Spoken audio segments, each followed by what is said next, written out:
నువ్వు చెప్పిన పేపర్లు ఉన్నాయి, పేపర్లు ఈ పేపర్లో ఏం చెప్తాయంటే కొలెస్ట్రాల్ మూలన గుండె జబ్బు వస్తుందని ఒక బొకడా సిద్ధాంతం తీసుకొచ్చారు. ఒక బొకడా సిద్ధాంతం, అది పచ్చబద్ధం. అమెరికన్ హార్ట్ అసోసియేషన్ 2013లో మళ్ళీ 2015లో కూడా అమెరికన్ హార్ట్ జర్నల్స్ కొండపక్కల కూడా చెప్పింది కొలెస్ట్రాల్ అసలు కన్సర్నే కాదని. సరే అసలు సంబంధం లేదు, కొలెస్ట్రాల్ నిజానికి ఎవరికి లేకపోతే ఆడే స్ట్రోక్లో చచ్చేది, అది పక్కనట్టు. సో వీడు చెప్పిన తప్పుడు సిద్ధాంతం ఏంటంటే కొలెస్ట్రాల్కి గుండె జబ్బులకు వస్తుందన్నారు, ఒక సిద్ధాంతం చెప్పారు.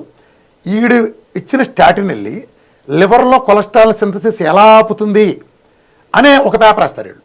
చూసేవా పేపర్లు ఉన్నాయంట. అంతేగాని అది వెళ్ళి నీ గుండె జబ్బు ఎలా తగ్గిస్తుంది, గుండె జబ్బు మరణాన్ని ఎలా కాపాడద్దు అనే దానికి పేపర్ ఉందా? ఉండదు.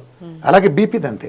నువ్వు ఇచ్చిన ఏసీనైపెట్ వెళ్ళి ఆ వ్యాసో కన్స్ట్రక్షన్ ఆపి లేదా ఎల్డోస్టెరాన్ కాకుండా ఎలా ఆపుతుందో నువ్వు చెప్తావు తప్ప వ్యాసో కన్స్ట్రక్షన్ ఆపుతుంది అన్నావు. కానీ దాన్ని ఆపటం వలన శరీరం యొక్క సహజ విధుల్ని తీసేయడం ద్వారా ఎసెన్షియల్ బీపీని ఆపేసిన వాడి ప్రాణాలు తీస్తున్నావు, గుండెపోట్లు వచ్చి చచ్చేటట్టు చేస్తున్నావు అనేది ఎందుకు చెప్పలేదు? నీది జబ్బులు తగ్గించలేదే. అర్థమైందా? గ్యాస్ కూడా అంతే. నిజానికి గ్యాస్ట్రిక్ ప్రాబ్లం అంటే ఏంటి?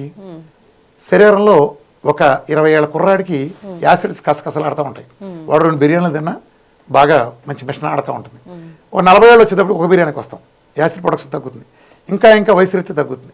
50 ఏళ్ళు వచ్చేటప్పటికి 30 బిర్యానీకి వస్తాం. 60 ఏళ్ళు వచ్చేటప్పుడు పావు బిర్యానీ తింటాం. ఇదంతా మన బుద్ధి తెలుసుకొని జ్ఞానంతో చేసింది కాదు. మనం యాసిడ్